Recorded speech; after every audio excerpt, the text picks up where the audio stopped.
Nyaati Booranaa itittu foon kunamma kalaankala. Kalaankali kunini foon looniiti foon reeti cufaayyuun ta'a. Meeshaan kunini hin bocanii dibbeedhanii bocani. Bocanii gogaa looniitiin gonofani. Kun gonofanii gogaa looniiti wanni gonofaniini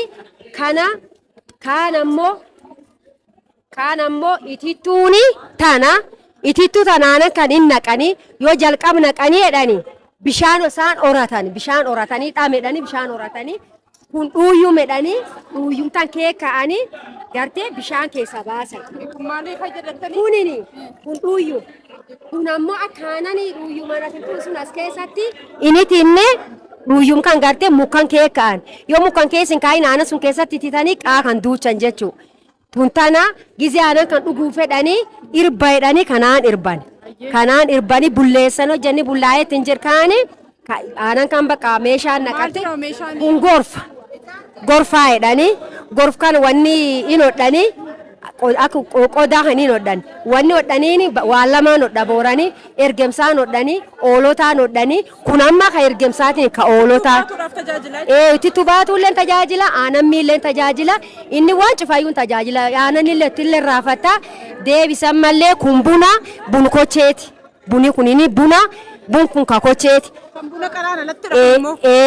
Kana liyyu inni kun amma bunqalee kana qalanii ammum nyaatan sun aananii tooran jechuun kan ammoo aanan itti naqanii bunqalanoo jarrabaan kaan eegirra baaniin boodatti dammi itti naqan dammi sun hin dudduuba dhadhabasatti naqan dhadhabasa hojjatti naqanii yeroo dheeraa tura sadiiyyuun ta'a.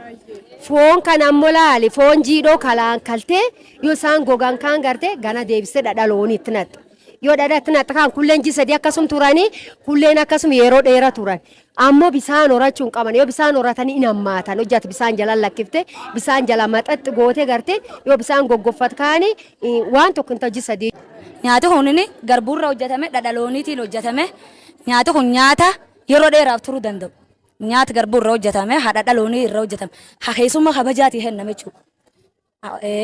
Keessummaa kabajaatii hennama keessumaatti ammoo yeroo Ati soddaa faan mana dhabuu hin qabdu. Mana hin dhabdu ati soddaa yeroo intalti isii gubbifatti soddaa wanni isiin geessitu nyaata kan. Nyaata kun jechuun nyaata kabajama.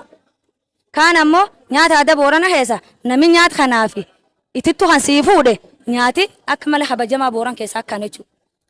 Maaninaani keessummaa tokko isiin dhufte wanni jalqab fuudhaniifi Booran keessaa taanan. Yoo aanan qabaate aanan fuutaaf. Haan ammoo yoo dibbee tan qabaate dibbee fuutaaf nyaata garbuurra hojjetaman.